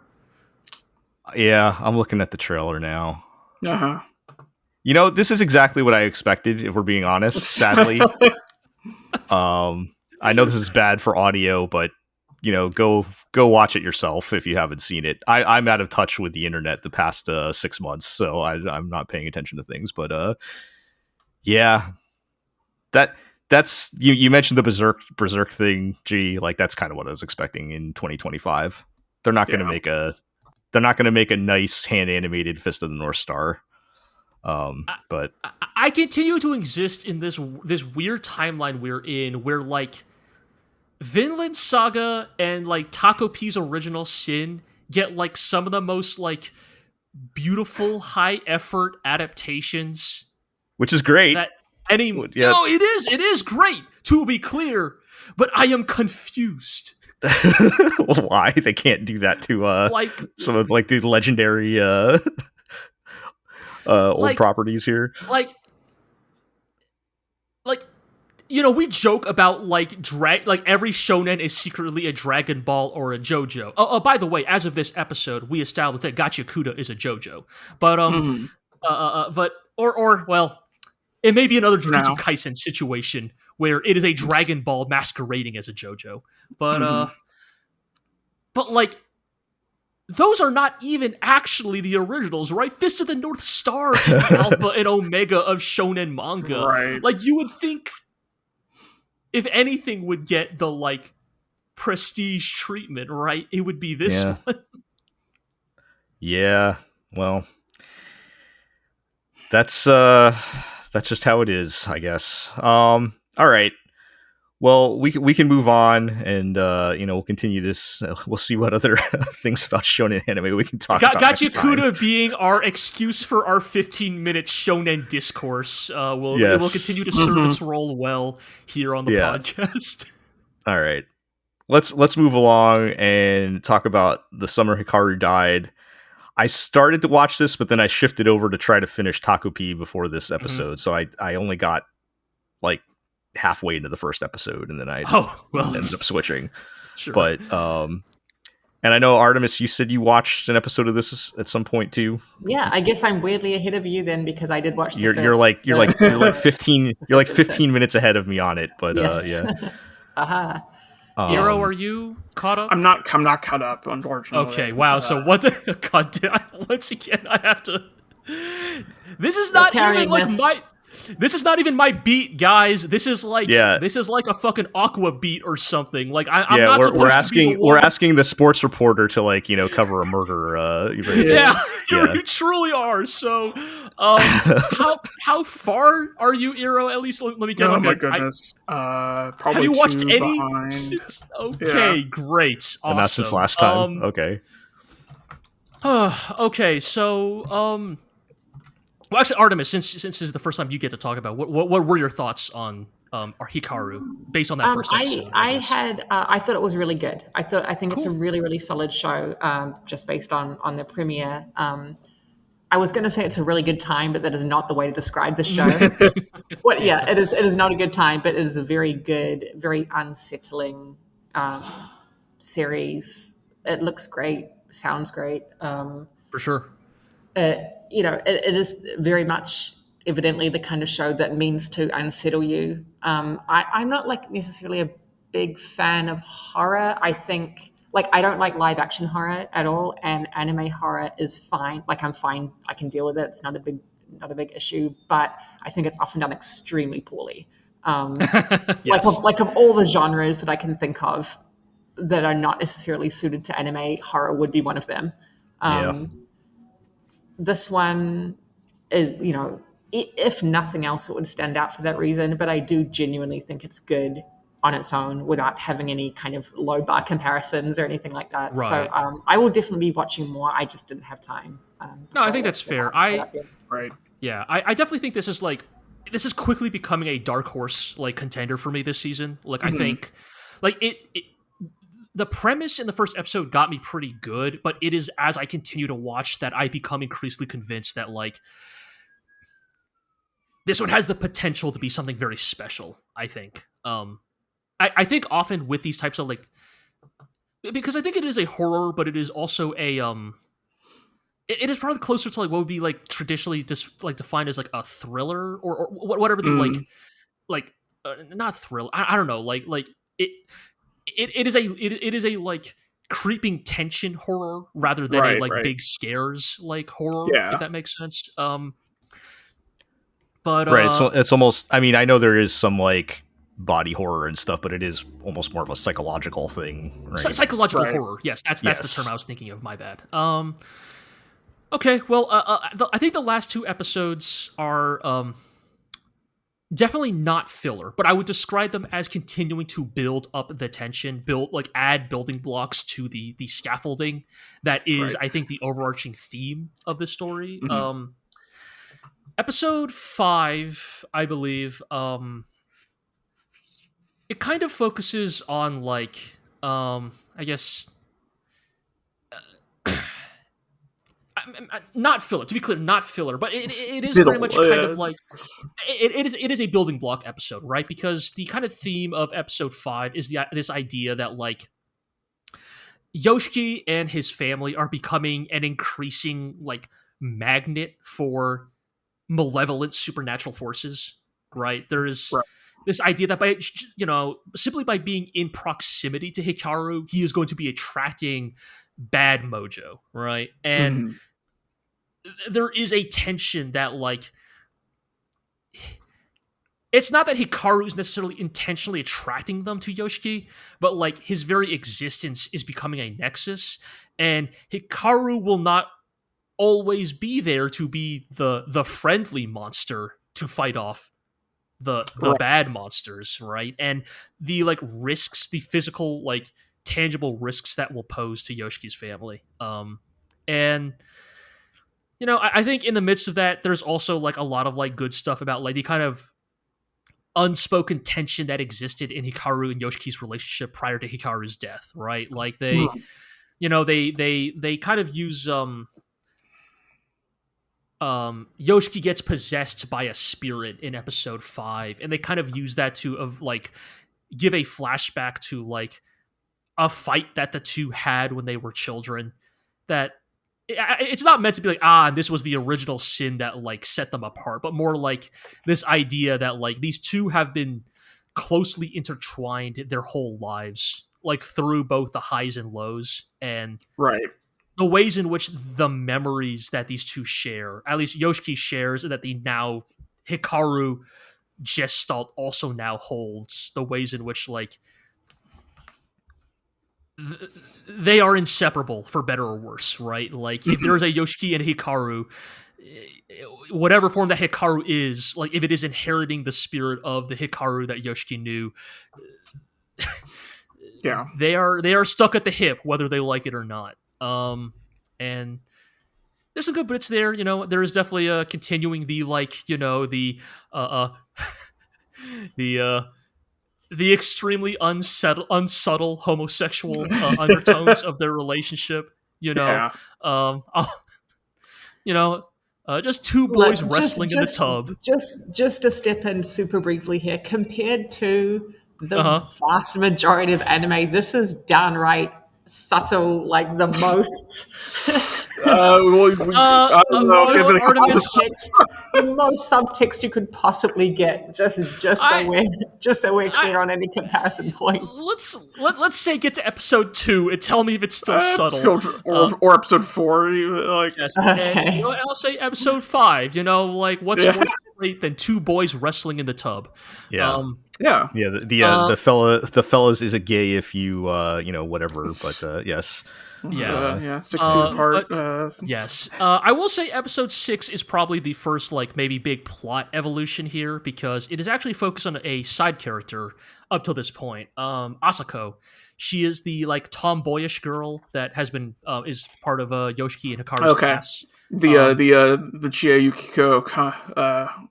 Yes, that sort of dynamic. You know, she is. I think up to what you've watched, Iro, they've implied that she has like some kind of like supernatural like spirit sense. sensitivity. Yeah. Yes. And so we kind of get more into that, right? And kind of her backstory and kind of where she comes from, and like, you know, it's all kind of in the backdrop of like, it's a small town and there's nothing to do during summer, so let's have a sleepover at Hikaru's house, right? Like the boys, the girls, you know, a hangout in the countryside, in the Inaka, right? You know, we'll eat watermelon and play video games and do fireworks, you know, classic stuff, right? And this is kind of where the plot evolves, because they are doing the classic thing of, well, the escalation here is, it's hard to not get around it, but one more person now knows the secret. And what do we do with that, right? Like, and if we were to use, again, not subtle, but if Yoshiki and Hikaru's secret is meant to be like a grand eldritch like metaphor for hiding a homosexual relationship in a deeply like bigoted small town, what happens when one more person finds out? And that person might even be good-natured and understanding. That person may even be amenable or open-minded to the secret. But the reality is, one more point of failure, so to speak, has occurred. Yes, exactly. And Hikaru's been very adamant he doesn't want to kill Yoshiki. Hikaru's resistance to how he treats everybody else in this town, as we know with the first episode, is far lower. And, you know, there is this creeping dread that like, how much longer can Yoshiki maintain this extremely precarious balance, right? The tension of he knows this is not the Hikaru he knows anymore, but it also still looks like the boy he loves, and he likes to spend time with him, even if it is a wrong version of him. But like, Yeah. what do you do when the secret gets out, right? And also in the backdrop of this, the exorcist guy that they've hired is also, the implication is he is tightening Right, the that guy. right? Yeah. He is there is this idea that he is getting closer with every episode. And yeah, there is this feeling that like everybody here is living on borrowed time, and as the mom, the older woman, sort of told Yoshiki, the longer you wait, the worse this is all going to backfire on you, like in catastrophic ways.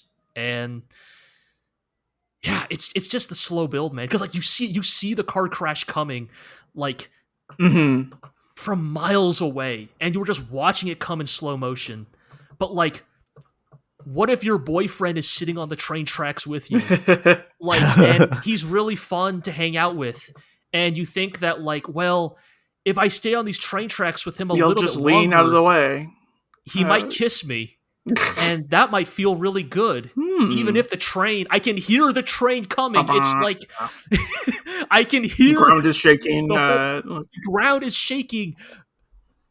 But he's so close to me now. And yeah, it's really good. It's gripping, man. I think, I don't know that this is my favorite show of the season, but it is probably, just because tonally of the shows we were watching this season, like, to be clear, I'm always going to look forward to a new episode of Panty Stocking, but like, I think the summer Hikaru died, this is the one that like I am like the most interested in finding out what happens week to week. Yeah. I mean, for me, the last 3 shows on this list are like the heavy hitters, which is part of why I have them on the last 3 here. But for sure. Yeah, a lot of good shows this season. But yeah, I will also try to catch up with that now that I've got Takopi done and that's over. Because it sounds like what they're doing. Like other anime try to pull that off, and it rarely happens because it's such a balancing act to like properly build the tension and make you care. And I think that is definitely like my one, like, not fear, but like I have to leave it open, is like this type of show is inherently predicated on setting up a ton of really precarious things, and the way it decides to execute on those could, like, in many ways decide the outcome of like how I feel about this show, right? So right, there's still the door's still open for it to fall apart at some point. Yeah. But that's the risk we take. So far so good though, right? Yeah. I mean, Cygames Pictures, man, this is back to back 2 seasons they had. They're using their Grand Blue Fantasy money for good. It seems like they are. Now it's that Uma Musume money. It all comes full circle. That Uma Musume money.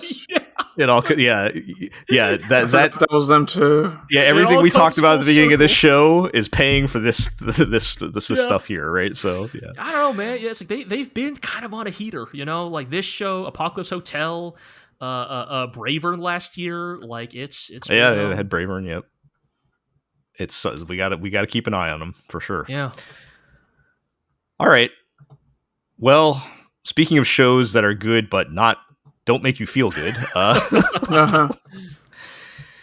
let's talk about Takopi's Original Sin, which did finish since we last spoke. There was 1 episode left. I made the poor decision to marathon it within 2 days, and I just finished it yesterday.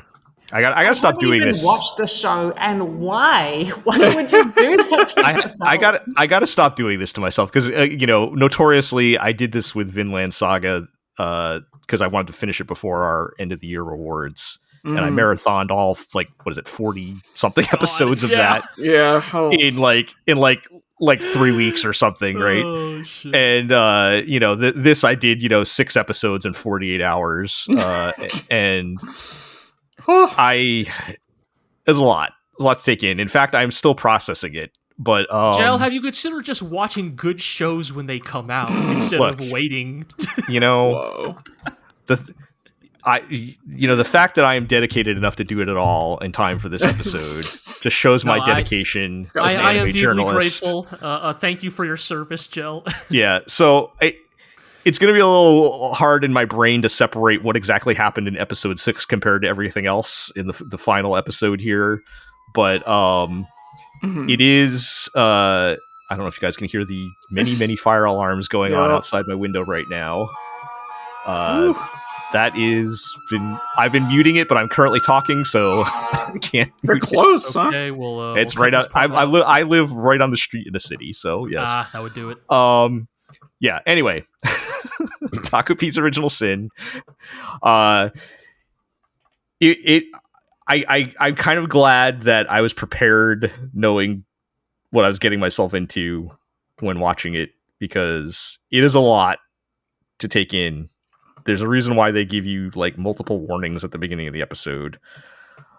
And I think it pushes right up to the border of how far you can go before you were just doing misery porn. But I think by the time we get to episode 6, there's a payoff there that makes it I would say makes it worth it, and like you see what like the message was. We always ask like to what end when we get into these kinds of shows, right? I felt kind of similar to when we watched the DDDD Dead Demons Deconstruction. Although I think this ending was better than that show. It's kind of a similar where I was kind of on the edge of, all right, where are we going with this for a large portion of the show, and then you kind of see it correcting itself. But I think in some ways it's funny because I think both also end with time travel, but like I think Takopi actually pulls it off better because they actually do. So like with that show, and I don't want to rehash that too much, but like I felt like there wasn't like that much of a purpose to what happened at the end, whereas this one like it was, what they did was reinforce the message and the themes of the show, right? With that angle. But yes, that Takopi died for your sins. So Takopi died for your sins. Yes, actually go check out the glorioblog.com. Aqua wrote a post about his kind of feelings at the end of the show, and which he uses the provocative God is dead title. But yes, check that out, because I think that's a good kind of summary of the message here. But yeah, so that's just my overall feelings. We don't have to rehash the whole show because I was not, we talked about it leading up to this, so we can kind of focus, I guess, on the ending. And what did you guys think of the last episode?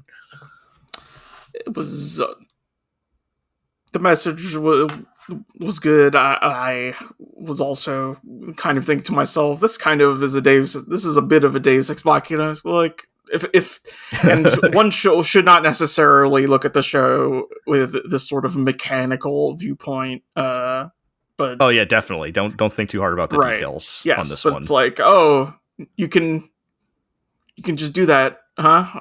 I think like it work. It does. It does, right? But I was like, okay, I guess.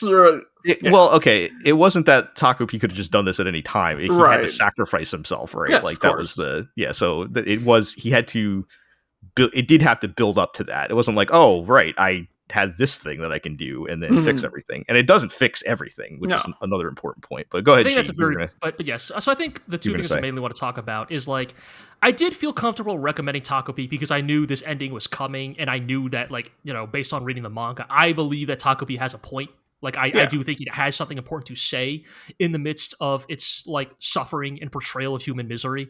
But I also think, like, if you think of this as, like, also, again, I'm not going to call this a deconstruction because, God, that term has been overused. But, like, if you think of the show as, like, playing on the tropes of the Doraemon magical friend like anime. Exactly. The idea that like Takopi like is like your alien mascot buddy is like, actually I do have one last trick in my pocket, and Yeah.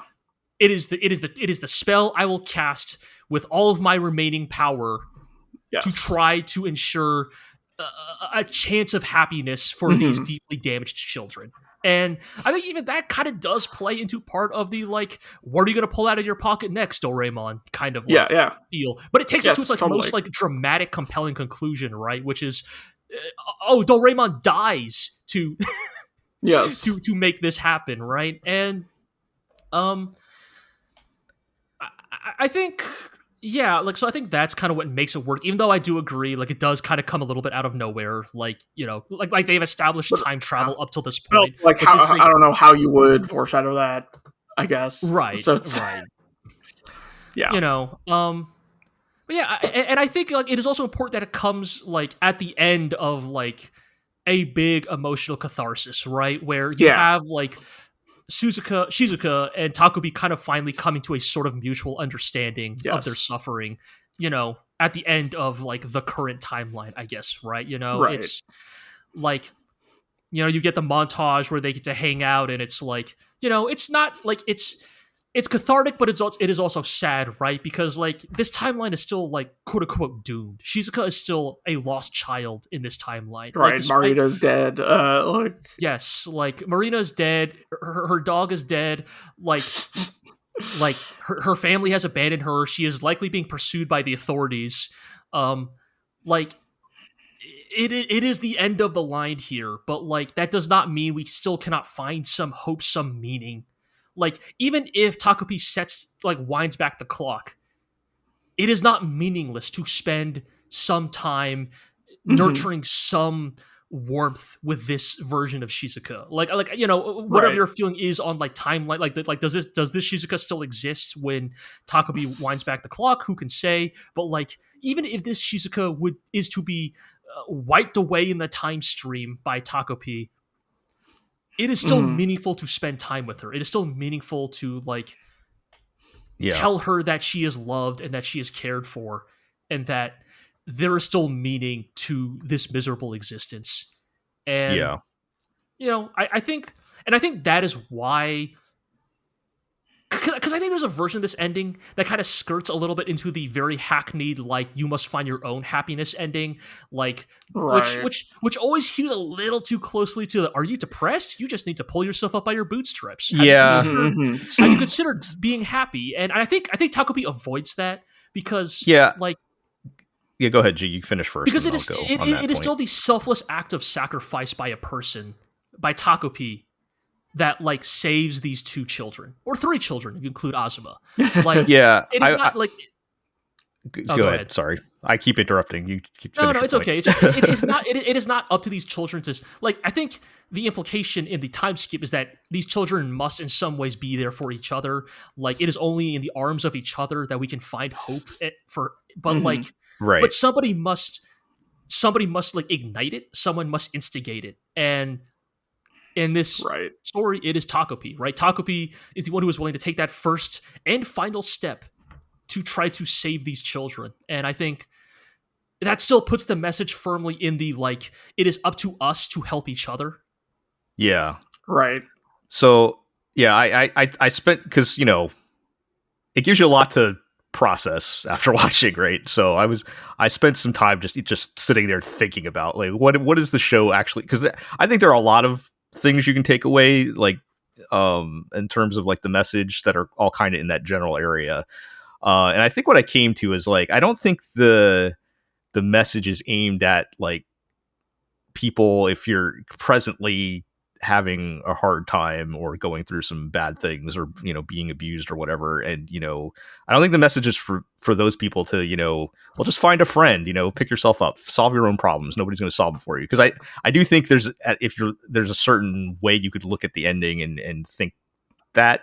But I think the show is really more talking to people who are in a position, maybe in a better spot in life, that can, you know, that have the luxury of being kind, right? And caring about people, and that it's always worth, like, you can't solve people's problems for them most of the time, right? Like, in the end, even after Takopi versus Time, all the problems are still there, right? Like, we see Marina still has the scar. All we can do is support each other, right? Right. Marina still has the scar on her face. I think they mentioned she's because family still abandons her and everything. But the point is that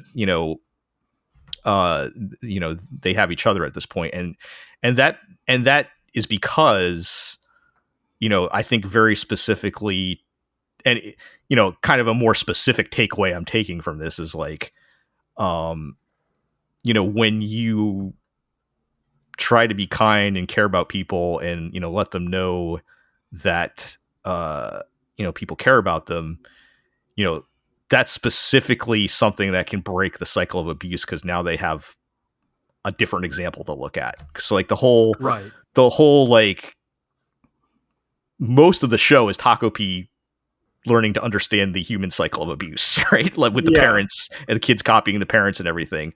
And I think about the scene at the very end when Marina sees the sketch of Takopi in the book, right? That's like the big pivotal moment. Yeah. And they both, it's like they both kind of remember how Takopi treated them. And that was kind of their big revelation of, it doesn't have to be, I don't have to keep copying my parents, right? Like that's what I took away from that. Like, I think it's really important that it is not, in fact, Takopi joining their hands together or using the rope of empathy, right? Yeah. It is them remembering subconsciously in their brains that Takopi was kind, and that even when they were not kind to him, right? He was even through his unconditionally cared about ignorant them. Form of kindness, right? Like, and it's very difficult. It's very difficult to be unconditionally nice to people. And okay, look, there are boundaries, of course. You have to protect yourself and everything, and there's certain things that shouldn't be tolerated. But I think that is the message here, is like, being, that example, and trying to be unconditionally kind where you can. And it's worth it. And so I think that's my takeaway more than, and I feel like that message is aimed at people who might be in a better place in life right now than, people who might be struggling, and telling them to, pick themselves up. So that was and maybe I'm reading too much into it. I don't know, but that was like my kind of takeaway from it. And I think it's a great message. It's a real heavy in context of all the really, really bad things that happen in the show. But I do think it kind of made it worth it in the end. So so overall, I think it's great. G, you mentioned recommending it to people. I still think you recommend it with an asterisk of, be ready to, only watch this if you are ready to deal with this subject matter, right? Like you got to be, if you're looking for a fun, lighthearted time, this is not going to be it. You got to be ready to engage with that kind of thing. And there's so many warnings and stuff on it already. I think that's, people will have understand what they're getting into. But I think it's a pretty strong contender. You guys have already talked about how amazing it looks, animation wise and everything from a technical point of view, which, when you get that combination of both like the amazing technical execution and like something with substance, it's pretty great. But, I don't want to say I enjoyed it because that's not the correct word, but, I think it's very good. Yeah, the last thing I want to say is I've mentioned it before, but since this will be the last time we talk about the show, shout outs to Kotaro Sudo, who is the producer at TBS for Takopi. I think I mentioned before, is the same producer who fought for and greenlit Pop Team Epic. And this is a dude with a vision.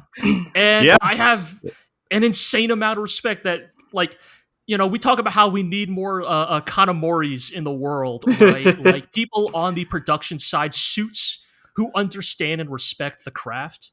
And the fact that this guy's two big things are Pop Team Epic and an adaptation of Takopi's original Sin is that is That's quite a track record.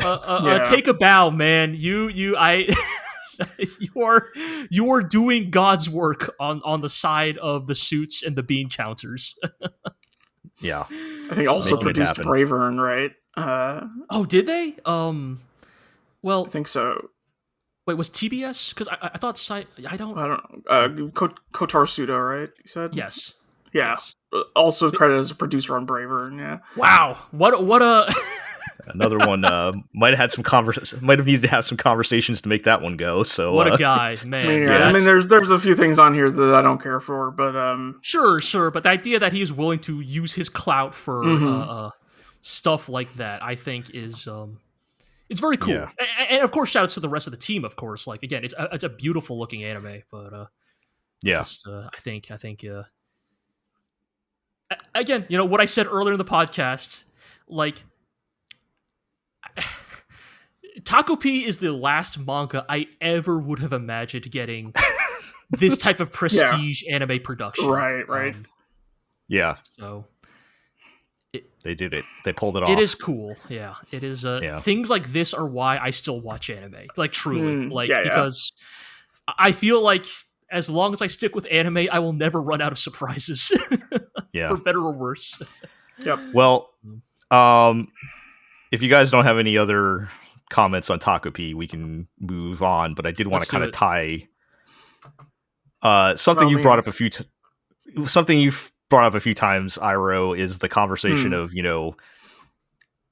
why or if we should give a show like Takopi more credit in our Anime of the Year discussions than something like City. I'm glad City had perhaps the most insane episode of anime I've ever seen. Certainly in recent memory, yeah. But one of the most amazing episodes I've seen of anything in a very long time with City. This is insane. I can't believe that. Like you can't even be hyperbolic about this episode. Like it's an accomplishment for the medium. Like yeah. So we're talking about City episode 5, and yes. I acknowledge my own biases. As you all know, Nichijou is one of my favorite anime of all time. City is my favorite anime this season, which is probably not really going out on a limb for a lot of people either. But even over something that perhaps has more emotional depth or quote unquote meaning than something like Takopi. I think the show has been amazing. I think I don't want to slander Nichijou because I feel like a lot of people have been saying things that are like, including on this podcast. Yeah, I'm talking to Aqua and Zig. This is our long-going 15-year feud over Nichijou. Nichijou does do a lot of the exact same things City does. You all just don't remember. I watched it like a year or two ago. But I do think City overall is like improving on that thesis statement that Nichijou put out about this, celebration of the everyday miracles in our life, right? And up to now, we've been saying that City is kind of more, down to earth or whatever. Whatever happened in episode 5 is way weirder than anything that happened in Nichijou. Like episode 5, the hospitality tower, the hospitality dungeon. Oh my god! Like, the whole premise of the episode, the execution of it. Like, this is such an impressive flex on KyoAni's part, right? Like, you have like the live action. Hey, both maybe Panty Stocking and City have more in common, right? Like they, both doing the like. What if we make a diorama? Yeah, like a diorama. Model, yeah. You have like the you have the already initially fantastic setup of we're stuck in the Tower of Hospitality, and we have to work our way down through various levels, like fucking Game of Death style. And yeah, like the joke is that it's actually really easy because each floor, is guarded by an idiot. And you think, okay, like the first half, you're like, yeah, pretty good. That's pretty funny. Like, nice, good stuff. and then the screen splits, and you Yeah. have the I have 8-bit never- dungeon crawler sequence on the right with Oh, Nagumo, man. and then I've never seen Nikura, anything like I've never seen chasing anything like what after they did with that. the locket. And you think, wow, that's pretty funny. Ha ha, picture in picture, right? We're gonna split it, And me and Aaron are like, man, it's hard to pay attention to both halves of this. This is crazy, man. And they're like changing the aspect ratio. And then, Nikura runs into more recurring members of the city cast. And then they split up and go their separate ways. And the then the camera screen keeps splits, falling. Yeah. keeps falling, all Ugh. 3 of them. And then all 4 of them. And then 5. Mhm. And 6. Right. 7, And 8, and they, 9. And yeah, they do a remarkable job of. So it's, and I appreciate this about this whole sequence is that it's not like stuff is constantly happening in every Right. screen, right? They are doing a remarkable job of pacing out Right.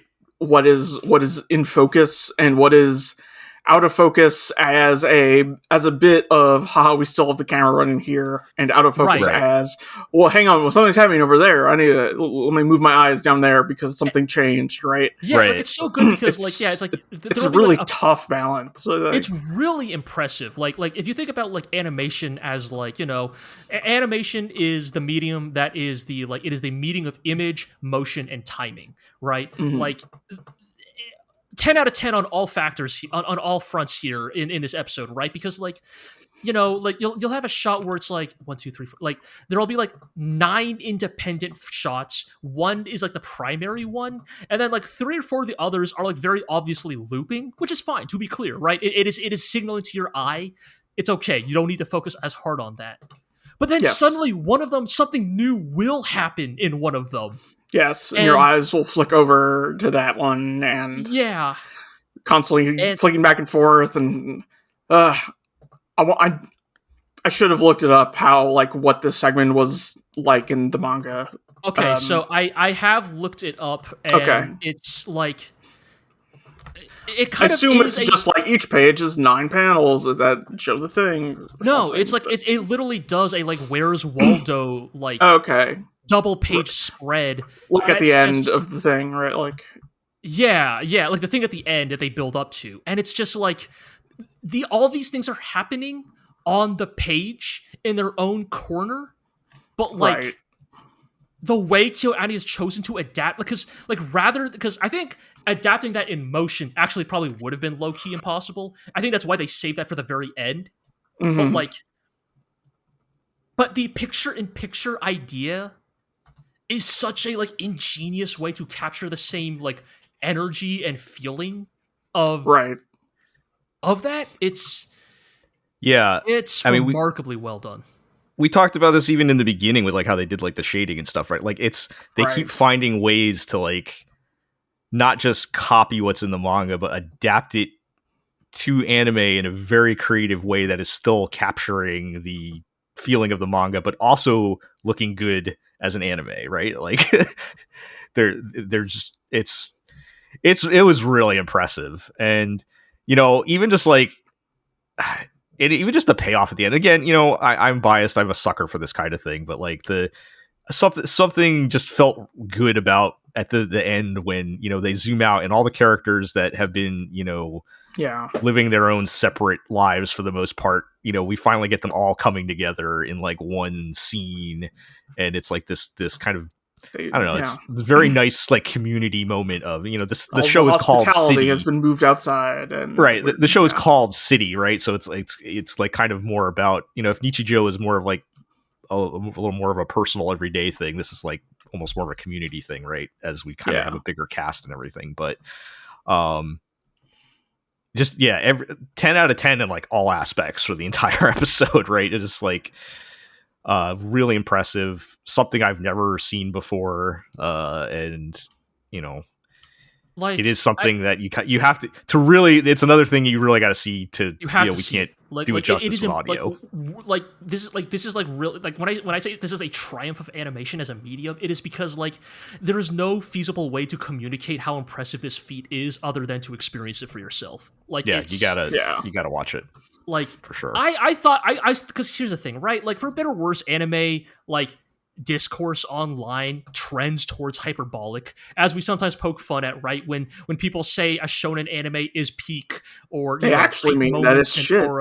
It's like I think we've all learned to like roll our eyes and be like, it can't be that good, right? And so when I saw people beginning to say like, oh, episode 5 of City is like the greatest thing I've ever seen, I was like, all right, let's see, because it's like, calm down. I think it's a great. I was curious about what they meant, I think, right? Because when people are usually saying that, you expect a certain type of thing, right?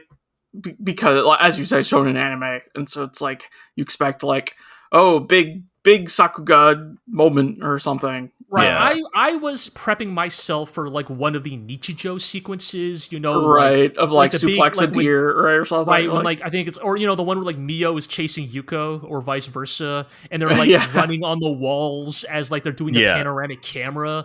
Like I was expecting something like that where it's like very impressive, but impressive for like traditional Sakuga reasons, and not impressive for the insane creative ambition of this episode.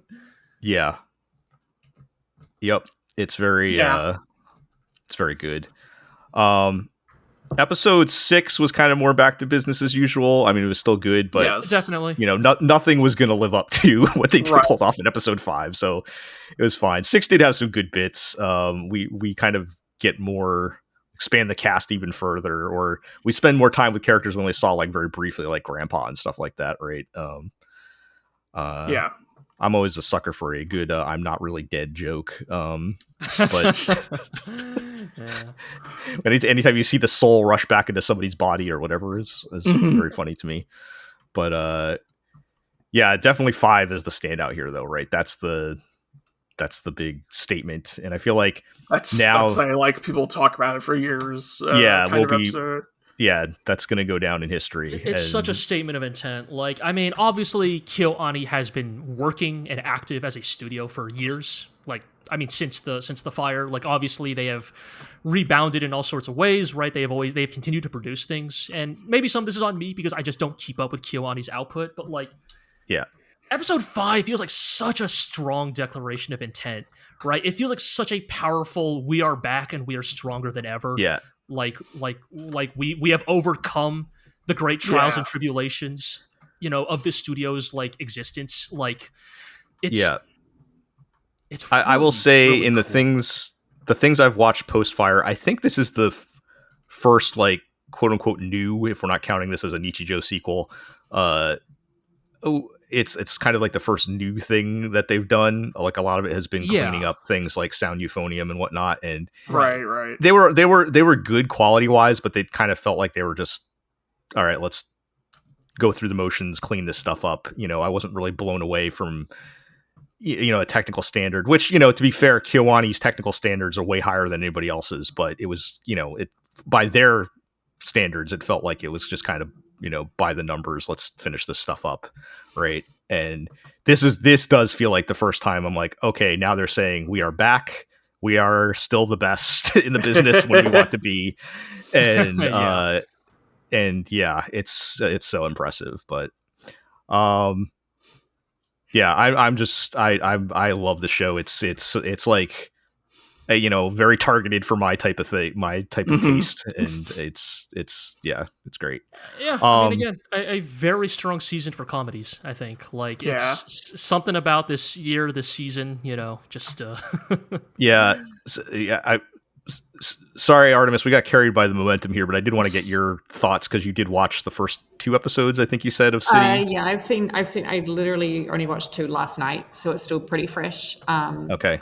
I hate it. No, I'm kidding. I really like it. No, I like it. I like it a lot. Okay. Couldn't help it. So what I did want to say though was, I remember back when I watched Nichijou, and this was what, Many 15 years years ago. ago? Maybe like it's going to be at least 15 years ago, I think. It aired in 2011, 2011, right? Okay. I Yes, didn't like Nichijou when it came out, like back when I watched it all those years ago. I think, if I'm being brutally honest with myself, I was way too serious about anime. Like, I was probably one of those insufferable people who were like, well, it's not dark enough, or so. Like, I don't know. Yeah. I had a phase. Yeah, we all had that phase. I think we did. Yeah. We've all sort of So- poked fun at ourselves about that, but So maybe it was. I think it was at least partially that. But I do like. I have no urge to go back and try and rewatch Nichijou now. But I do really love City. Like, it reminded me immediately of what I remembered from Nichijou, but in the best way possible. So even if I'm not a Nichijou fan, and probably just I don't have time to go back and rewatch everything I didn't like when I was like 16 or whatever. Yeah. I really have been impressed by City so far, so I will definitely be watching more. Yeah. It is again, as a huge Nichijou fan, it is a more, mature sort of, I think, feeling take on very similar things. So there is that too. But And my track record with Kyo Annie isn't necessarily the best either, I will say. Yeah. Like it it depends on the show, but like by and large I've just been kind of okay. Yeah. With the show Well, I so think far. even if I have so much respect for them as a studio. Yeah, absolutely. Yeah. Same. Well, I think people, I want to say our age. I know I'm older than you guys, but people from the era of anime that we're remembering, the peak Kyoani is going to be the peak Moe era, right? So a lot of that's going to be very, Kaon and Haruhi. That's going to be very divisive, right, from that era, and that is not really that present in. But City, even the newer right? stuff. I mean, you guys weren't super into. Oh my god, what was like 2 shows ago? Dragon Maid, Tsurune. No, I'm kind of a Dragon Maid defender, so I can't be. Was it the bow one? I don't. The bow Tsurune. one. What was that one? Oh, Violet Evergarden. Like you guys weren't into Violet Evergarden, right? For the most part. Not really. I tried to be and just wasn't. It was okay. Right? See what I mean? Like I feel like almost every show they put out is like that, where people are like, "It's really good. Oh, it's all right." Yeah. Kind of thing. I mean, I liked Sound Euphonium. And I don't care for it at all. But I feel like Sound Euphonium is still like on the tail end of the Moe spectrum. For me, it's like Legs the animation or right, Thighs the animation or something. It's right. It's still like appealing to that crowd a little bit. Right. Right. Yeah. So, point is, City's great. I've loved it. And I was trying to confirm earlier if this is because Nichijou did go 2 cores. I'm trying to. I'd love for this to go 2 core, but we'll see. It does feel like they're making the shift to like combine all the different groups earlier. So if this is the midway point, it would make sense to start doing that now. So I don't know. I don't know if my anime list is anything to go by, but it's listed as 13 episodes. So okay, yeah. So this. I feel like the pacing wise, that would make sense because now would be the time to start mixing all the groups together. And episode 5 is a kind of a great midpoint climax type of thing, right? Right. So looking forward to the rest of it. Okay. So that'll do it then for this episode. A lot of good shows. And, we're going to have most of these next time too. It's a solid lineup. Let's close with our housekeeping. You can check us out at theglorioblog.com. Like I said, you can go read Aqua's thoughts on Takopi's Original Sin.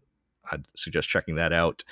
You can follow us on Blue Sky at GlorioBlog. You can subscribe to the podcast on Apple Podcasts, Spotify, Amazon Music, Podbean, Stitcher, and of course YouTube, where you can like, comment, subscribe, ring that notification bell, all those good things. Tell your friends, tell your enemies, and we'll catch everybody next time.